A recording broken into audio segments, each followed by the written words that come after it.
So do emotions cloud thinking? Do emotions get in the way of good decision making? Do they get in the way of our rationality? Most would say yes. And this comes from René Descartes, who proposed that the soul is the seat of rationality. And it's the meat suit that makes emotions. And that we have in common with all the other lower species on the planet. So the whole point is to divorce the two. Focus on rationality. We'll all make wonderful decisions, and, utopia's around the corner. Well, Antonio Damasio proved this to be completely wrong. In fact, his book was even titled Descartes' Error. And what he was able to show is that good decisions come from emotions, not thinking. To test this, he actually turned his lab into a casino. And he had normal people without brain damage, and brain damage patients, particularly people with frontal lobe damage, and they would all go down to the casino and gamble. Now, you don't need me to tell you that if you are gambling and you lose a lot of money, you have a huge emotional response.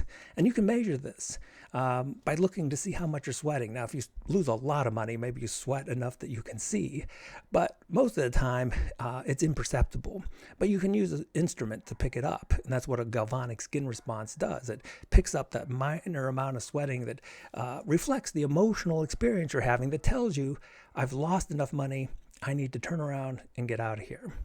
And most of us do that. We make good decisions. Well, the frontal lobe patients don't. In fact, when they lose a lot of money, you can measure their skin response. It's absolutely flat. Nothing happens, which shows us that feedback, that emotional feedback that's good information, they don't have access to. So they will continue to gamble. They'll lose all their money.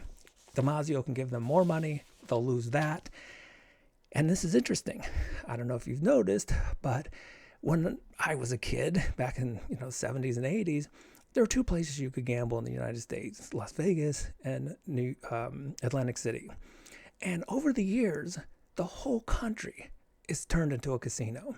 And so you can't go into any city without seeing a giant sign for the casino in that city. And in fact, it's so bad that you can go into gas stations. You can, at least in Pennsylvania, you can go to the mall. In fact, they even put gambling machines in restaurants and even in the kids' trampoline park. So I guess the parents will have something to do.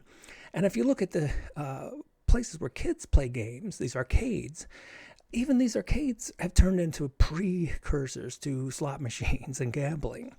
So you wonder, why this exponential explosion in gambling? Could it be that we are so overwhelmed with thinking that as a society we've cut off collectively this very good feedback system to emotions, and now we've all easily fallen prey to this gambling addiction? Particularly when you say the thoughts are, oh, I'll win, I'm special, the odds are in my favor. When your emotional system, it's just in the dark there, but it's telling you, get out of here right now. And when we look at this, like this emotional system that we've turned our backs to so much, you see it in Zen masters. And these Zen masters, in fact, Alan Watts has all kinds of stories of Zen masters showing emotion, extreme emotion, sometimes even yelling. But the emotions are short, and they just take their course, and then they're gone. So the emotional system of a Zen master doesn't persist for very long. The emotion is experienced, and then it's gone. And that's what emotions are for.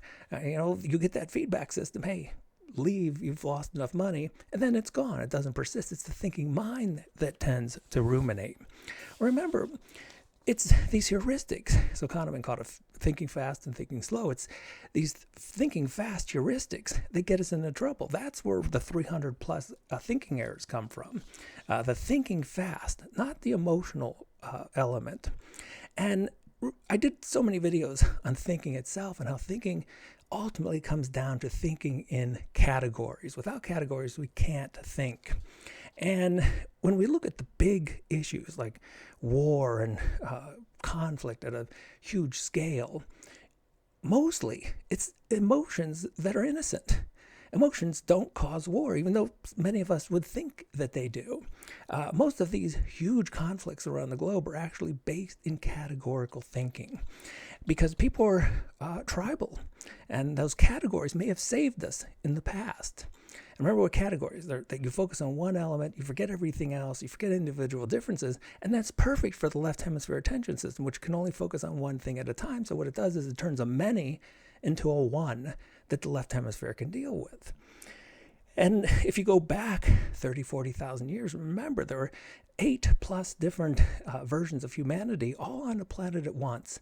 And somehow the only one that survives is Homo sapiens, our modern version of what it is to be human. Now, we may have this categorical thinking to thank for this. This is just a theory of mine, but it's an idea. Maybe it's a useful one, maybe not.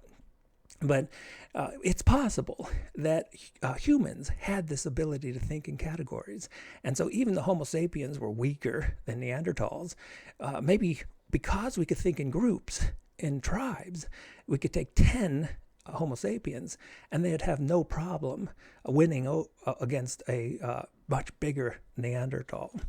And so that's just an idea, but I'm trying to point out that maybe this categorical thinking, maybe we have it to thank for our very existence, but we also may bring about some of the worst things of humanity when we talk about full-scale wars, because we're always trying to be tribal with thoughts. I remember when I was back in the university and I had switched different colleges and different departments many times, sort of a fun little story there. But I remember going over to the new dean, and the very first thing he did was tell political jokes. His thinking mind was trying to figure out which side of the fence I was on. And I just sat in complete indifference to everything because I didn't feel it was important. Well, nothing irritates the categorical mind more than not being able to put someone cleanly in a box. But this is what we see is behind war. People say, well, emotions are why we fight. It's not why we fight the big wars that human beings are doing right now. Without the ability for categorization, wars would be impossible, because wars are not about individuals. It's about the categorization of people into large groups, so the left brain can think of them all as one. So you go, well, these are all Russians, these are all Ukrainians, these are all, you could fill in the blank so many different ways. But without that left brain's ability to collapse across the individuals and put them into a categorical group, there'll be absolutely no such thing as war. And so the point I'm trying to make here is I've been in this major quest to deconstruct the thinking process itself and show how we don't have emotions to blame for all of our human problems. In fact, emotions make really good decisions. The pointer should go where it belongs, and that's the overthinking mind.